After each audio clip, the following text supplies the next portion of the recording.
Hello friends, welcome to savage point. நான் உங்கள் ஏஸ்கார். So இப்போ ரீசெண்டாக நம்ம சேனலில் பெங்காலியில் நம்ம சவுத் இந்தியன் படங்களை வச்சு ரீமேக் பண்ணுறன்ற பேரில் வச்சு செஞ்ச பெங்காலி ரீமேக்ஸ்லாம் என்ன அப்படின்னு சொல்லிட்டு ஒரு லிஸ்ட் போட்டிருந்தோம். ஸோ அதுக்கு உங்களோட சப்போர்ட் பயங்கரமாக கிடச்சிருந்தது. இது மட்டும் இல்லாமல் இதுக்கான பார்ட் 2 வீடியோவும் போடுங்கன்னு சொல்லிட்டு கேட்டிருந்தீங்க. ஸோ எஸ், பெங்காலியிலேருந்து பார்த்தீங்கன்னா இந்த மாதிரி சவுத் இந்தியன் இல்லை இந்தியன் ஃபிலிமில் வந்து எடுத்து ரீமேக் பண்ண ஒஸ்டான ரீமேக்ஸ்லாம் இன்னும் இருக்க தான் செய்யுது. அது கண்டிப்பாக நம்ம பார்ட் 2 போட தான் போகிறோம். பட் இருந்தாலும் இன்னும் நிறைய பேர் என்ன கேட்டிங்கன்னா, அதே வீடியோவில் எண்டில் நான் அந்த மாதிரி சொல்லியிருந்தேன், சிங்களா படத்தோட ரீமேக்ஸும் நம்ம போடலாமா அப்படின்னு சொல்லிட்டு அதுக்கும் நிறைய பேர் போடுங்கன்னு கேட்டிருந்தீங்க. அதனால இந்தியன் ஃபிலிம்ஸ்ல இருந்து எடுக்கப்பட்டு ரொம்பவே மோசமா இருக்கக்கூடிய சிங்களா ரீமேக்ஸ்லாம் என்ன அப்படின்னு தான் இன்னைக்கு இந்த வீடியோ நம்ம பார்க்க போறோம். பெங்காலி ஒஸ்ட் ரீமேக்ஸ் பார்ட் 2 வீடியோ வேணும்ன்றவங்க மறக்காம இந்த வீடியோவை லைக் பண்ணுங்க. சரி, ஓகே ஃப்ரெண்ட்ஸ், வாங்க நம்ம வீடியோக்குள்ள போகலாம்.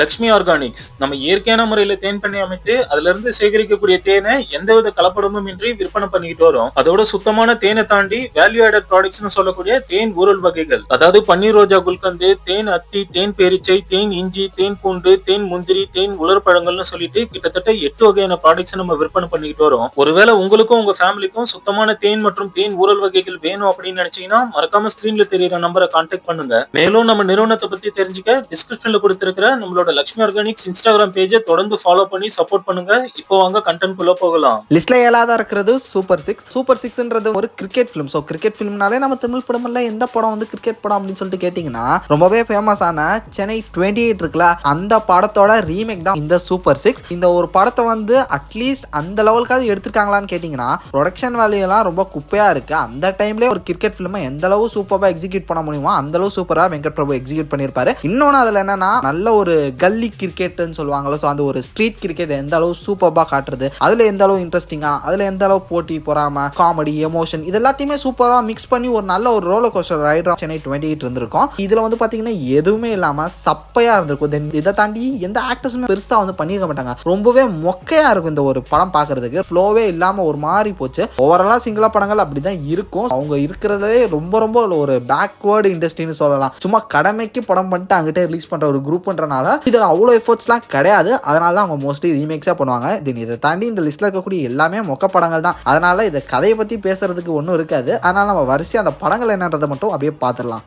லிஸ்ட்ல 6ஆவதா இருக்கிறது ரஷ்ஷா. என்ன ப்ரோ, போஸ்டர்லாம் வேற மாதிரி இருக்கு, இது என்ன படமா இருக்கும், நம்ம தமிழ் படத்துல 2010க்குள்ள வந்த ஏதோ ஒரு தமிழ் படம் தான் அப்படின்னு சொல்லிட்டு நீங்க யோசிப்பீங்க. அங்கதான் உங்களுக்கு வச்சிருக்காரு சிங்களா டைரக்டர் ஒரு பெரிய ஷாக்கு. அவர் என்ன பண்ணிருக்காரு, 1990 டைம்ல வந்த ஒரு படத்தை எடுத்து வச்சிருக்காரு. தளபதி விஜய் நடிச்சு ஒரு எவர் கிரீன் பிலிமா இருக்கக்கூடிய பிரியமுடன், அந்த படத்தோட ரீமேக் தான் இந்த ரஷ்.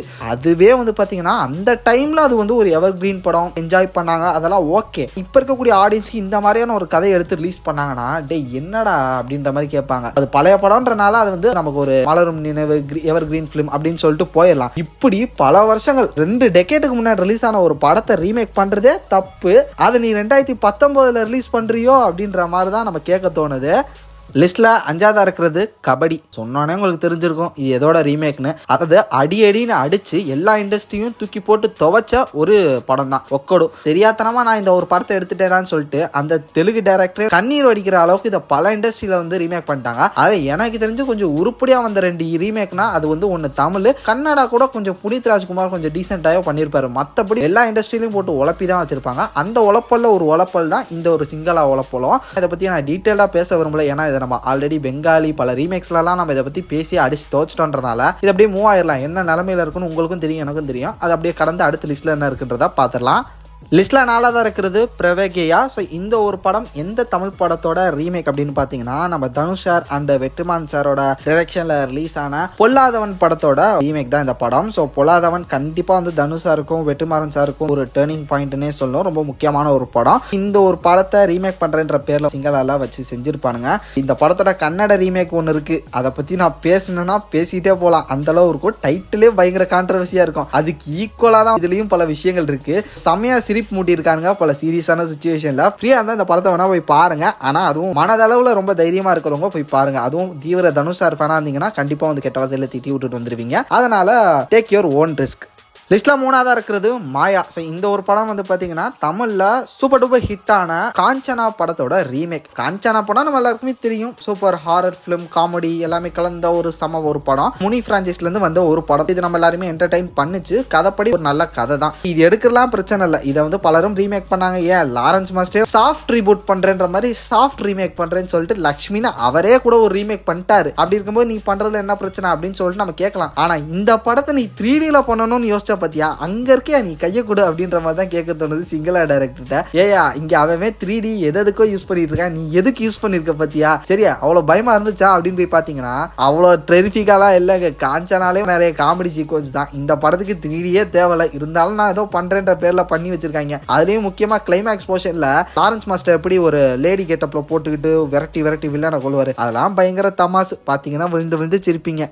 லிஸ்ட்ல 2ஆவதா இருக்கிறது ஒன்ஸ் மோர் படத்தோட ரீமேக்கா அப்படின்னு கேட்டீங்கன்னா இல்லவே இல்லை. இந்த படத்தோட ரீமேக் பேரை மட்டும் நான் சொன்னேன்னா எல்லாருமே சேர்ந்து இந்த டைரக்டரை சப்புன்னு அறைவீங்க. ஏன்னா தமிழ் சினிமாவில் இதுவரையும் ரிலீஸ் ஆனதுலேயே one of the most blockbuster film, biggest blockbuster film, ஒரு ட்ரெண்ட் செட்டர்னே கூட சொல்லலாம். அந்த ஒரு படம் பேர் தான் பாஷா படம் தான். ஹீரோக்கு முன்னாடி ஒரு பிளாஷ்பேக் இருக்கும், அவன் இதுக்கு முன்னாடி அந்த மாதிரி ஒரு ஆளு அப்படின்ற மாதிரி ஒரு ஹைப் கெட்டி அந்த ஒரு ஸ்டைல்ல வந்த ஒரு படம். ஸோ அதுக்கப்புறம் நிறைய படங்கள் அந்த மாதிரி நம்ம பார்த்திருப்போம். அந்த மாதிரி ஒரு ட்ரெண்ட் செட்டர் படமே சொல்லலாம் பாஷா. அப்பேற்பட்ட ஒரு எபிக் கிளாசிக் என்னடா பண்ணி வச்சிருக்கீங்க. அதுவும் ஹீரோ பாருங்க ஏதோ வில்லன் மாதிரியே இருக்கான். ரஜினி சாரோட ஸ்கிரீன் பிரசன்ஸ் என்ன, கேமரா முன்னாடி வந்து நின்னா பறக்கிற ஆறா என்ன, 70 வயசாச்சு இன்னும் ஸ்கிரீன் முன்னாடி நின்னா அப்படி கூஸ் பம்ஸ் ஆகும். அவர் கிட்ட நீ நெருங்க முடியுமா? அங்க இவன் அந்த ஆளு மூஞ்சிய பாருங்க, அந்த ஆள் மூஞ்சி அந்த ஆளோட லாங் ஹேரும் பாக்குறதுக்கே சிப்பா வருது. இந்த ஆளெல்லாம் மாஸ் ஹீரோ ரோல், அதுவும் பாஷா ரோல ஒண்ணு எல்லாம் எவன்டா நடிக்க வைக்கிறேன்னு கூப்பிட்டது.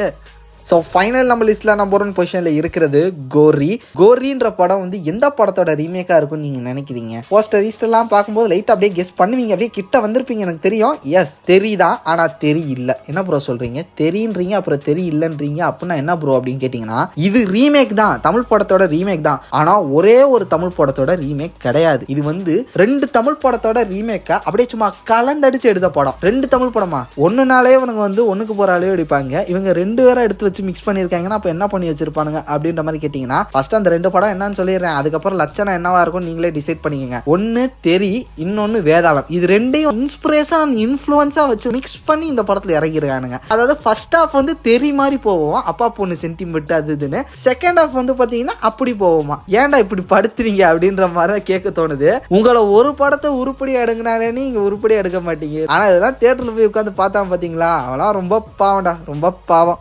சரி ஓகே ஃப்ரெண்ட்ஸ், இதை தாண்டி நான் ஏதாவது சிங்கிளால் ரிலீஸ் ஆனால் ஒஸ்ட்டு ரீமேக்ஸை வந்து மிஸ் பண்ணியிருந்தேன் அப்படின்னு நீங்கள் நினச்சிங்கன்னா அது என்னன்றத மறக்காம கீழே கமெண்ட் செக்ஷனில் மென்ஷன் பண்ணுங்க, நான் பார்த்து தெரிஞ்சுக்கிறேன். தென் இதே மாதிரி தொடர்ந்து நிறைய இன்ட்ரெஸ்டிங்கான வீடியோஸ் பார்க்குறதுக்கு மறக்காம சாவிஷ் பென்ஷனில் சப்ஸ்கிரைப் பண்ணி இந்த பெல்லைக்கனை ப்ரெஸ் பண்ணிக்கோங்க. அடுத்த ஒரு இன்ட்ரெஸ்டிங்கான வீடியோலாம் நாளைக்கு உங்களை மீட் பண்ணுறேன். அது வரைக்கும் tata bye bye, take care from A Square.